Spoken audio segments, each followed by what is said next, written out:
Hello, hi everyone, good morning. So let's start the discussion. In yesterday's lecture, we have discussed about the kinetic theory of the gas, starting from the Boyle's law, Charles' law, Gay-Lussac's law, Avogadro's law, Dalton's partial pressures law. We created one ideal gas equation, which is PV is equal to nRT.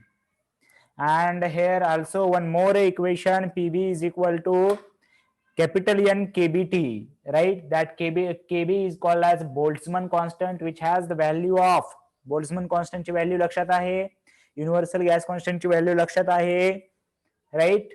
Then after we studied about the assumption about the kinetic theory of gases.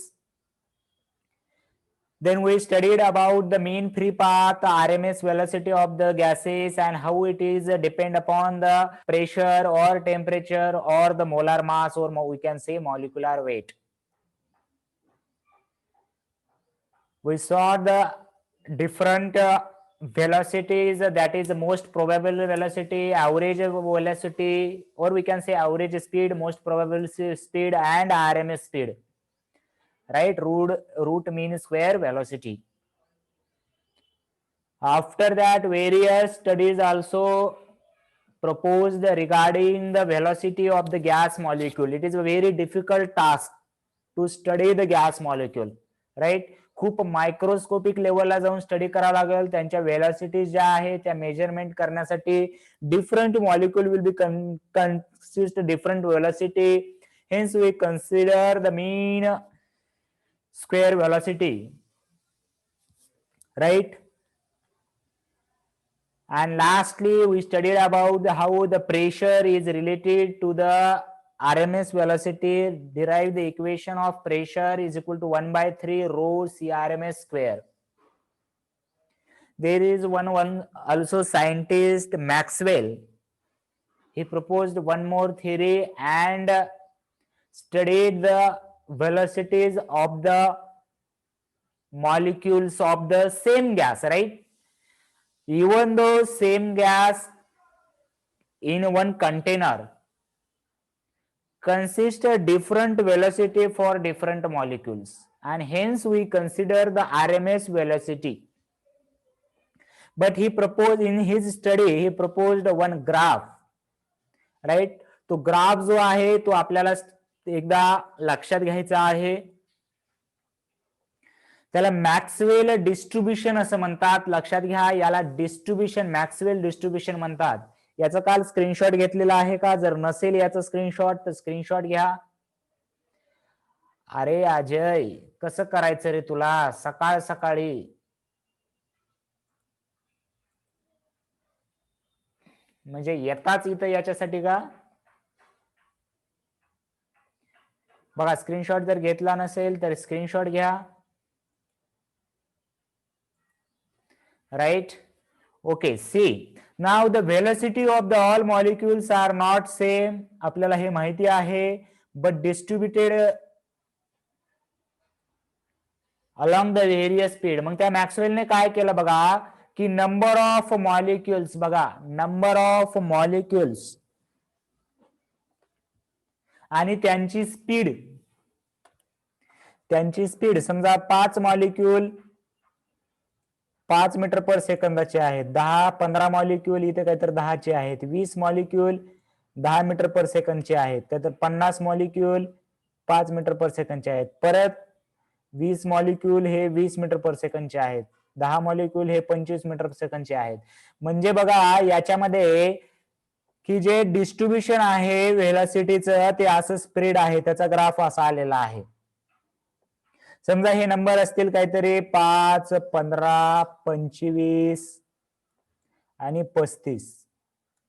तर याच्यावरून मला most प्रोबॅबल speed सांगू शकता का तुम्ही? तर मला समजेल की तुम्हाला ग्राफ लक्षात आला. बघा, व्हेरियस हे नंबर ऑफ मॉलिक्युल्स आहेत, या ऍक्सिस वर ते नंबर ऑफ मॉलिक्युल्स आहेत, या ऍक्सिस वर त्यांची स्पीड आहे.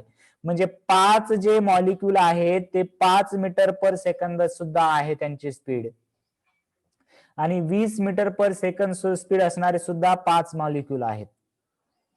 त्याच्यानंतर हे 15 मॉलिक्यूल जे आहेत त्यांची काहीतरी स्पीड समजा 5 ते 10च्या मध्ये 7 आहे आणि यांची स्पीड सुद्धा 7 ते 10 आहे. असे 35 जे मॉलिक्यूल आहेत ज्यांची स्पीड 15 मीटर पर सेकंद आहेत आणि हे 35 मॉलिक्यूल ते हायेस्ट आहेत. लक्षात घ्या, एकाच स्पीडची असणारे हे 35 जे मॉलिक्यूल आहेत ते हायेस्ट आहे. Therefore I can say that this is maximum most प्रोबॅबल speed. बघा बरं, मोस्ट प्रोबॅबल स्पीड.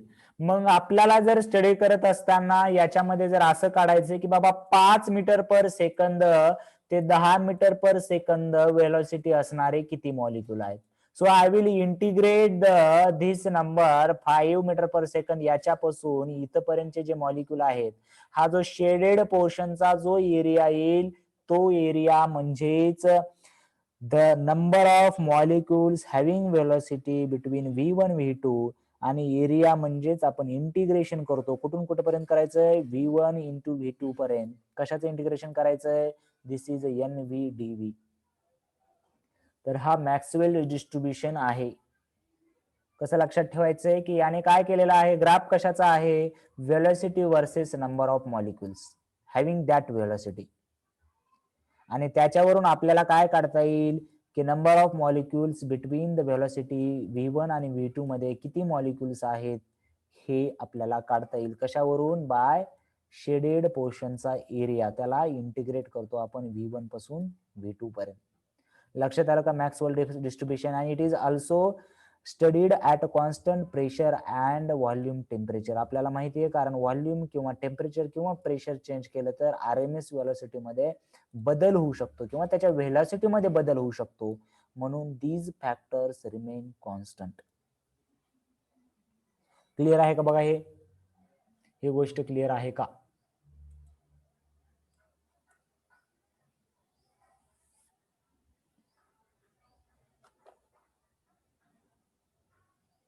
यस.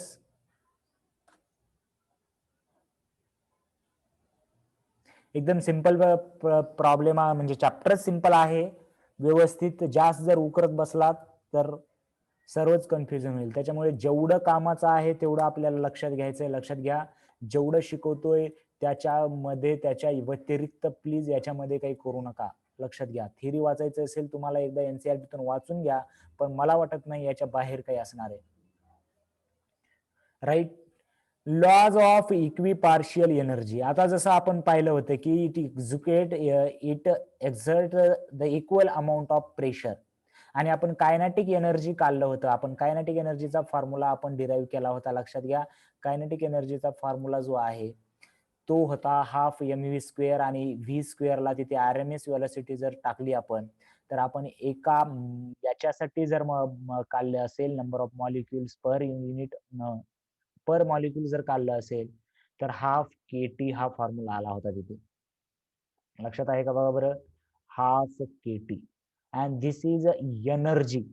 ही काय आहे? मग एनर्जी आहे, ऑल पॉसिबल एनर्जी. म्हणजे काय म्हणायचंय? इक्वल प्रेशर सारखंच आहे. जर त्याच्याकडे काही जर एनर्जी असेल तर इक्वल ऑल पॉसिबल मोड मध्ये ते डिस्ट्रीब्युटेड आहे. सुरुवातीला एक महत्वाचा कन्सेप्ट लक्षात घेणं गरजेचं आहे. म्हणजे एनर्जी म्हणजे आता आपण गॅसेसच्या मॉलिक्यूल मधली पोटेन्शियल एनर्जी आपण लक्षात घेणार नाही. पहिली गोष्ट ही क्लिअर घ्या तुम्ही. गॅसेसच्या मॉलिक्यूल मधली आपण पोटेन्शियल एनर्जी आपण नेग्लिजिबल कन्सिडर करतोय. म्हणजेच आपल्याला गॅसेसची एनर्जी जर काढायची झाली तर कोणत्या एनर्जीची स्टडी करावं लागेल? सांगा बरं पटकन मला. कोणत्या एनर्जीची स्टडी करावं लागेल आपल्याला?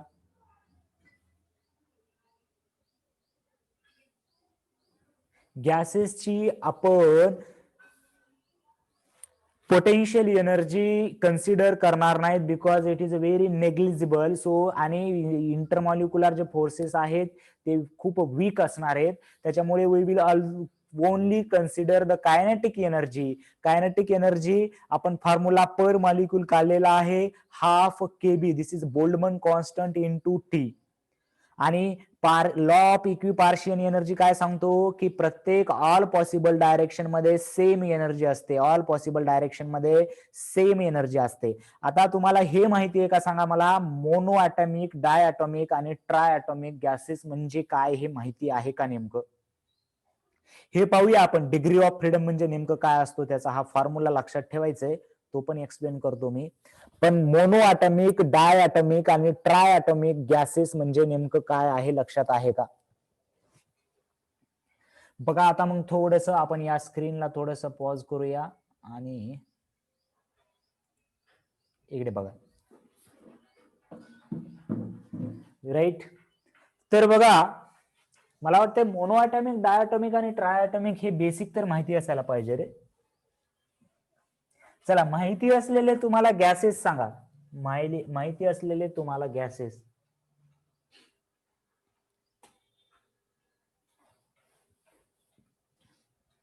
जरा केमिस्ट्रीचं वीक आहे माझं नॉलेज. वीक म्हणजे स्टडी केलेला आहे भरपूर, पण त्याला जरा रिव्हिजन लागतं. पण याचा अर्थ असं नाही की तुम्ही काही सांगचाल मी मान्य करेन. राईट. हेलियम 2 असते का रे? हेलियम 2 असते का? हेलियम 2 हा असा आहे मॉलिक्यूल म्हणजे वीक म्हणजे तुमच्या एवढी केमिस्ट्री मला जमत नसेल, मी मान्य करतोय. पण एवढं तरी हेलियमचे 2 मॉलिक्यूल एकत्र येतात हेलियमचा गॅस बनवण्यासाठी.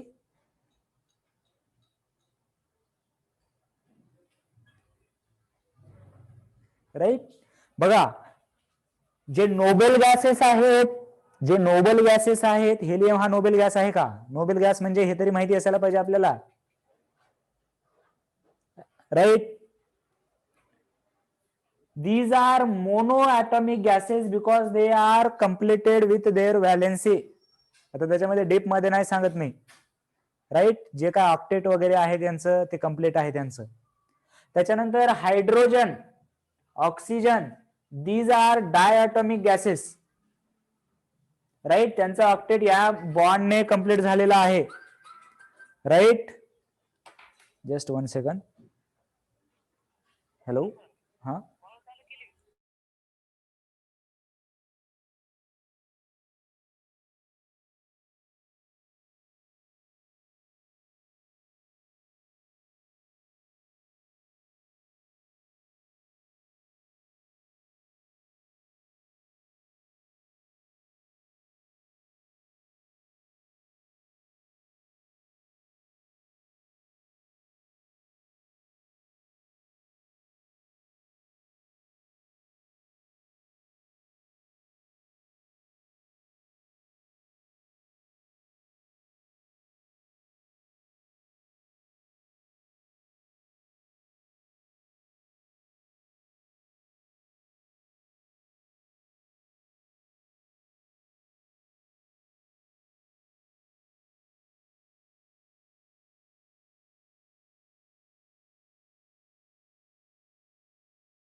ओके ठीक आहे, थोडासा अर्जंट कॉल होता.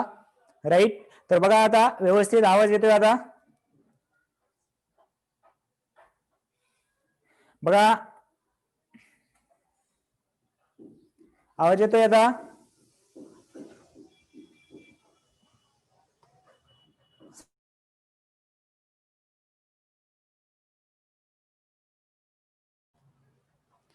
येस. ओके. तर आपण कुठे होतो? These are diatomic gases, these are monoatomic gases. ट्रायटॉमिकचं कोण सांगेल मला एक्झाम्पल?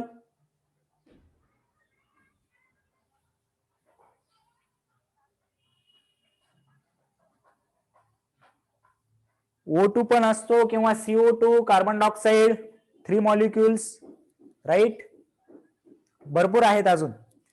ओके. तर आता लक्षात घ्या की याच्यामध्ये डिग्री ऑफ फ्रीडम का लक्षात घ्यायचं? हे झाले मोनोएटॉमिक, डायटॉमिक आणि ट्रायटॉमिक. यांना डिग्री ऑफ फ्रीडम का लक्षात घ्यायचंय? आपल्याला काय कन्सिडर करायचंय की गॅसेसची कायनेटिक एनर्जी आपल्याला कन्सिडर करायची आणि हीच म्हणजे टोटल एनर्जी असणार आहे. So kinetic energy of the gas if monoatomic gas म्हणजे तो सिंगल आहे तुमच्यासारखा. म्हणजे तसं म्हणायचं नव्हतं मला, सिंगल आहे म्हणजे तसं बिलकुल म्हणायचं नव्हतं, वाईट वाटून घेऊ नका. सिंगल आहे फक्त, मग त्याला मोनो ॲटॉमिक म्हणतात. राईट. एकटा आहे, सो त्याला डिग्री ऑफ फ्रीडम आहे. बरोबर आहे का नाही बघा बरं. डिग्री ऑफ फ्रीडम कशी असते सिंगल असल्यावर? सिंगल म्हणायचं नाही, वाईट वाटतंय, मोनो ॲटॉमिक म्हणायचं आहे का नाही.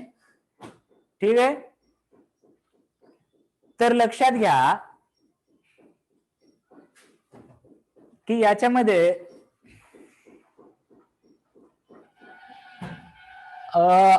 हा कुठे होतो आपण? मोनो ॲटॉमिक गॅस मध्ये होतो. तर मोनो ॲटॉमिक म्हणजे समजा एकच ऍटम आहे, मॉलिक्यूल मध्ये एकच ऍटम आहे, मॉलिक्यूल मध्ये एकच ऍटम आहे.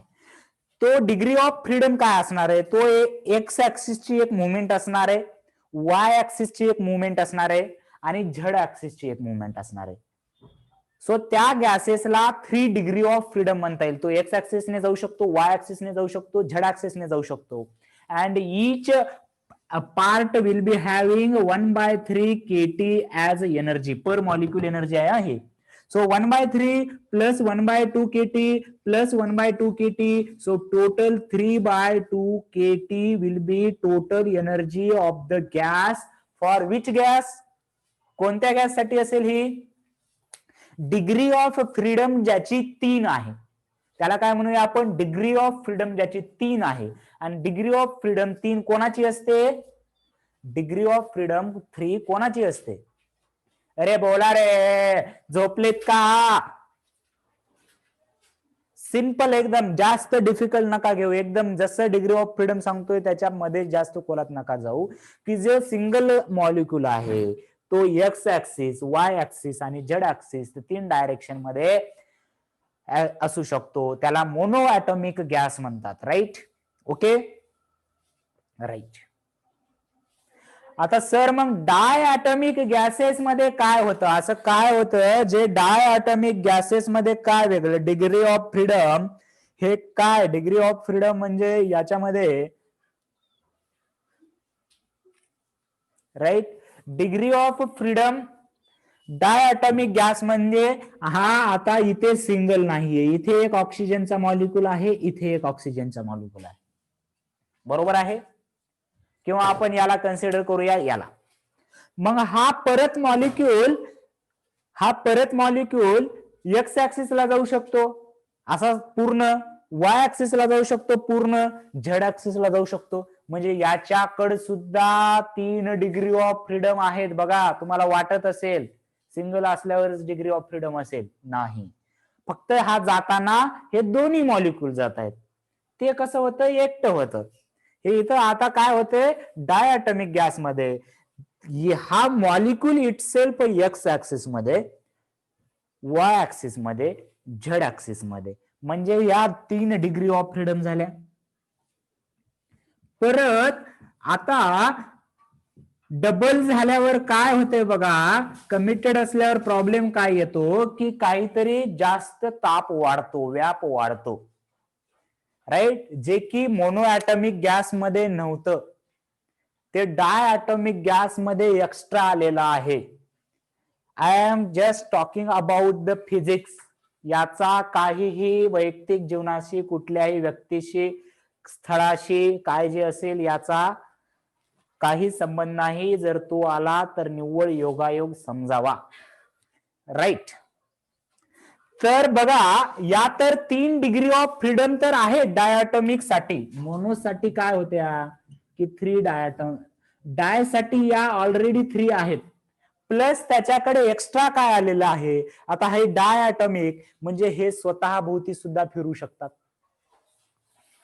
हे स्वतः भोवती सुद्धा फिरू शकतात का नाहीत? बरोबर आहे का बघा बरं?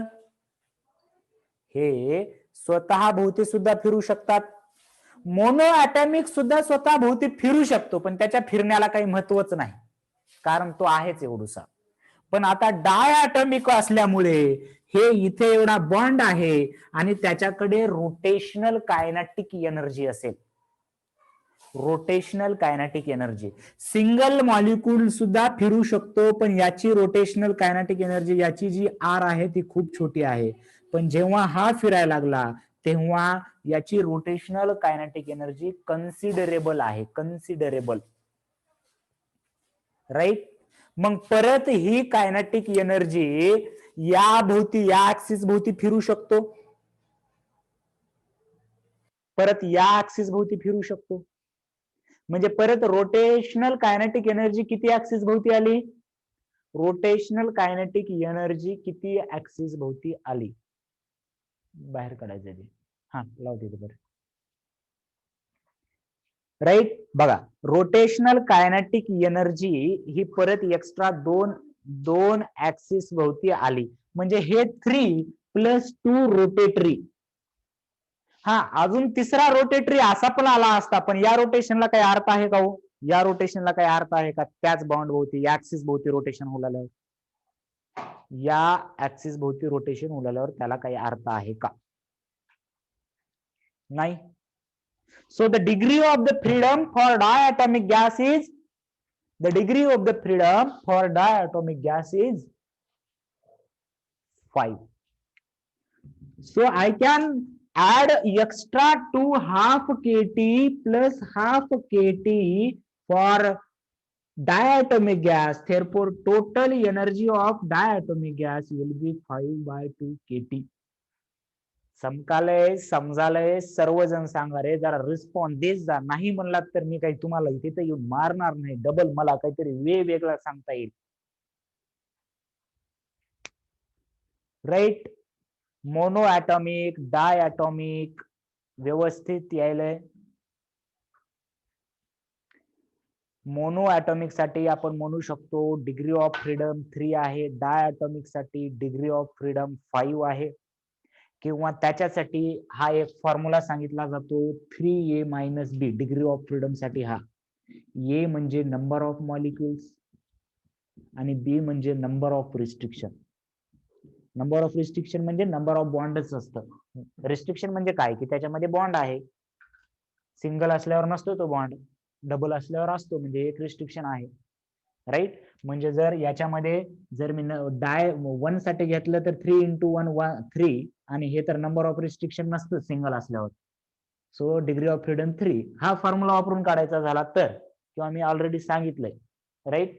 जर डायटॉमिक घेतला आपण तर 3 नंबर ऑफ मॉलिक्यूल 2 आणि त्यांच्यामध्ये एक बॉन्ड आहे, एक रिस्ट्रिक्शन आहे.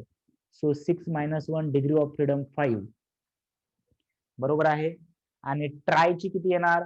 3 मॉलिक्यूल आहे, 3 × 3 9 minus number of bond, 3 molecule मध्ये number of bond 3 restriction actually, right. नाहीतर ते तिकडे त्या डीप मध्ये जाऊ नका केमिस्ट्रीमध्ये, कसला बॉन्ड, कोव्हॅलेंट बॉन्ड कसं काय, तर कसला अजून बॉन्ड आहे का नाही. सो तिथे किती बॉन्ड असणार याच्यामध्ये? 2 बॉन्ड असणार याच्यामध्ये. सो 9 - 2 7, और जर 3 बॉन्ड असतील तर 6. ते व्हॅरी करतं, राईट. तर डिग्री ऑफ फ्रीडम जर समजला असेल आता, तर याच्यामध्ये बघा की आता हा जो फॉर्म्युला आहे बघा, हा जो फॉर्म्युला आहे की मोनो ॲटॉमिक साठी हा जो डिग्री ऑफ फ्रीडम जो आहे हा फॉर्म्युला आहे. मी सांगितलेला आहे डिग्री ऑफ फ्रीडम की एक्स वाय आणि झेड डायरेक्शन मध्ये जर मोनो ॲटॉमिक असेल तर त्याला फक्त ट्रान्सलेशनल एनर्जी असते, ट्रान्सलेटरी, त्याला रोटेटरी नसते. आणि व्हायब्रेशन म्हणजे बघा, हे व्हायब्रेशन म्हणजे काय असतं, समजा असे दोन बॉन्ड आहेत, आपण रोटेशनल कायनेटिक एनर्जी घेतली, ट्रान्सलेटरी घेतली, आणि समजा हे मॉलिक्यूल इथल्या इथे मागे पुढे करत असतील, असे इथं इथं, आणि हे मॉलिक्यूल असा इथे इथे, तर त्याला म्हणतात व्हायब्रेशनल एनर्जी, राईट. पण ती मोनो ॲटॉमिक मध्ये कन्सिडर करायची नाही. मग energy total half 3 kT, half KT, half KT, हे ऑलरेडी सांगितलं मी तुम्हाला. टोटल एनर्जी 3/2 येणार पर मॉलिक्यूल पर मोल, हे तुम्ही काढू शकता. सो जर du/dt जर काढलात तुम्ही, change in energy at constant temperature, तर त्याला specific heat at constant volume म्हणतात, जे की 3/2r येतं, स्पेसिफिक हीट CV. आणि CP चा जो फॉर्म्युला आहे, specific heat at constant pressure is equal to CV plus R, CV plus R, right. चाके माय शिकवायचे मला, माय हे झालं. तर CP is equal to 5/2R आहे, CV is equal to 3/2R आहे. हे कशासाठी, मोनो ॲटॉमिक गॅससाठी. आणि दिस इज कॉल्ड एज गॅमा. हे गॅमा जो आहे त्याचा फॉर्म्युला आहे CP/CV. लक्षात ठेवा, हा फॉर्म्युला पण इम्पॉर्टंट आहे, CP/CV. हा फॉर्म्युला कशासाठी असतो, degree of freedom without vibration, याच्यामध्ये आपण व्हायब्रेशन कन्सिडर केले नाहीत. आता याच्यामध्येच नेक्स्ट पहा की याचा एकदा स्क्रीनशॉट घ्या, याचा एकदा स्क्रीनशॉट घ्या, याचा एकदा स्क्रीनशॉट घ्या.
ठीक आहे, ओके. सो याचा स्क्रीनशॉट घेतलात तर बघा, याच्यानंतर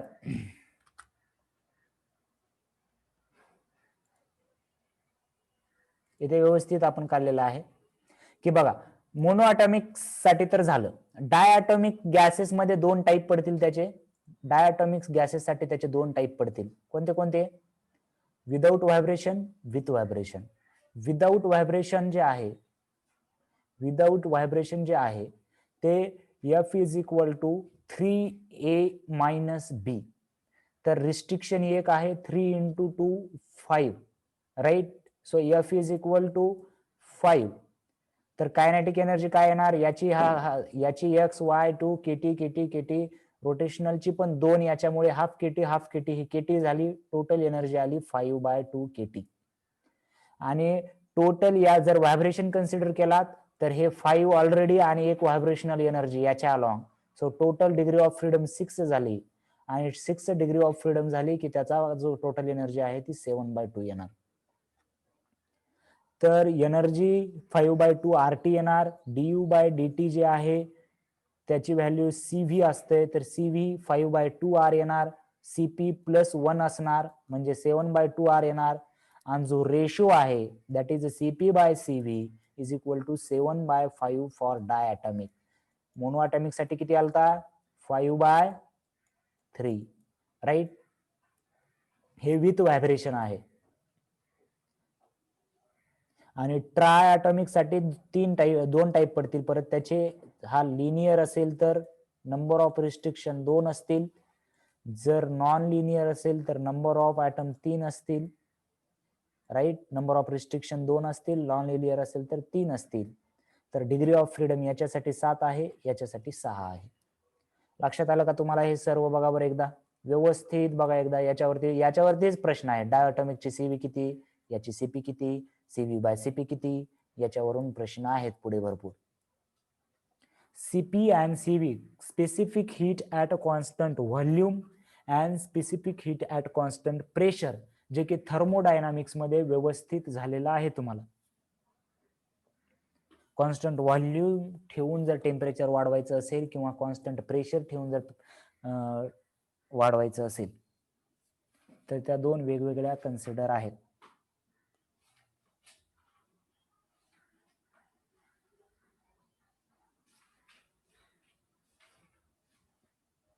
यस, हे सर्व क्लिअर आहे का?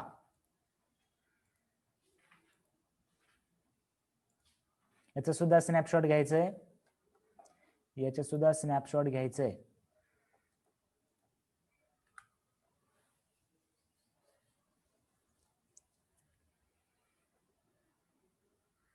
नाही, परत नाही जॉईन करायचं, इथपर्यंतच आहे.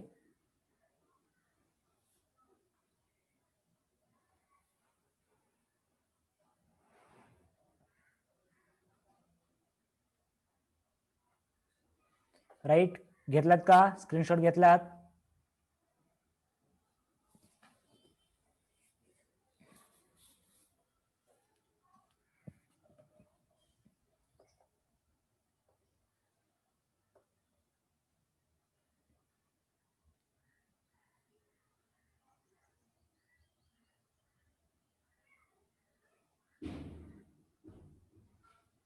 राईट. तर बघा आता व्यवस्थित बघा, याच्यामध्ये अजून काय आहे. जेव्हा पॉलिॲटॉमिक म्हणजे 3 किंवा मोर असतील तर त्याच्यामध्ये व्हायब्रेशन कन्सिडर करावंच लागेल आपल्याला. त्यांच्यामध्ये व्हायब्रेशनची जी डिग्री ऑफ फ्रीडम असेल ती असणारच. 3 कायनेटिक असतील, 3 रोटेशनल असतील पॉलीमध्ये. डायमध्ये 3 ट्रान्सलेटरी होत्या, 2 रोटेटरी होत्या. ट्रायमध्ये 3 + 3 असतील आणि त्याच्यामध्ये व्हायब्रेशनल असणारच. सो जो एनर्जीचा फॉर्म्युला आहे 3 + डिग्री ऑफ फ्रीडम केटी हा फॉर्म्युला येणार पॉलिॲटॉमिक साठी. राईट. हे एफ म्हणजे इथे आता नंबर ऑफ व्हायब्रेशनल मोड्स आहेत. किती व्हायब्रेशनल मोड्स आहेत त्याच्यासाठी हा फॉर्म्युला आहे. आणि याला परत डिराईव्ह, हे छोटे छोटे फॉर्म्युले तुम्हाला जर पाठ करायचे असतील तर पाठ करा, किंवा तुम्ही हा मोठा फॉर्म्युला एकच मेन लक्षात ठेवू शकता. आता हे तुमच्यावरती डिपेंड आहे की तुम्हाला काय सोपं जातं, तिथे काढत बसायला सोपं जातं का 2 फॉर्म्युले एक्स्ट्रा पाठ केल्याने काय म्हणजे फरक पडत नाही तुम्हाला, लगेचच आन्सर येतं हे फॉर्म्युले वापरून. ते तुमच्यावरती डिपेंड आहे आता. राईट. तर स्पेसिफिक हीट ऑफ सॉलिड काय असते? एनर्जी ट्रान्सलेटरी, रोटेटरी, परत व्हायब्रेटरी यांची जर बेरीज. हे फक्त पॉलिॲटॉमिक साठी आहे हा, व्हायब्रेशनल याच्यासाठी. आणि हे जो आहे तो मेयर्स फॉर्म्युला आहे CP minus CV is equal to R. CP minus CV, CP minus CV is equal to R. हा पण इम्पॉर्टंट फॉर्म्युला आहे, Mayer's formula. Right. CP minus CV is equal to R. आता परत याच्यामध्ये expression बघा, परत याच्यामध्ये एक्सप्रेशन काय आहेत. याच्यामध्ये काही न कळणारी गोष्ट मला नाही वाटते. याच्यामध्ये इटसेल्फ डेरिव्हेटिव्ह फॉर्म्युले आहेत. याच्यावरती फॉर्म्युल्यावरती एक्झाम्पल सॉल्व्ह करायचे आहेत. तर बघा, जस्ट अ मिनिट. बघा, हे रिलेशन एक खूप ठिकाणी वापरलं जातं. की सीपी, सीव्ही आणि गॅमा मध्ये जे रिलेशन आहे ते खूप ठिकाणी वापरलं जातं. तर बघा, CV is equal to formula आहे F/2. F is a degree of freedom.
Okay, तर पहा की C V is equal to F/2 formula आहे आणि सीपी इज इक्वल टू आताच मेयरच्या फॉर्म्युल्यानुसार बघितलं होतं आपण सीपी इज इक्वल टू हे मायनस सीबी होतं इकडे जाऊन सीव्ही प्लस आर येणार सीव्ही प्लस आर सीव्ही किती आहे F/2 R F/2 R plus R जर केलं मी आर जर कॉमन घेतलं तर F/2 प्लस 1 इंटू आर हे सीव्हीचा फॉर्म्युला F/2 आर सीपीचा formula F/2 plus R F is a degree of the freedom mono आणि डायसाठी वापरायचंय कारण याच्यामध्ये व्हायब्रेशनल डिग्री आपण कन्सिडर केली नाही मोनो आणि डायसाठीच वापरायचंय फक्त याच्यामध्ये आपण व्हायब्रेशनल डिग्री कन्सिडर केली नाही सो गॅमाचा जो फॉर्म्युला आहे तो CP by CV gamma is equal to काय आहे CP by CV so F/2 plus 1 upon F/2 जर याला जर सॉल्व्ह केला तर एफ एफ कॅन्सल होईल इकडे 2 जर केला तर सीव्ही इज इक्वल टू हे जे रिलेशन आहेत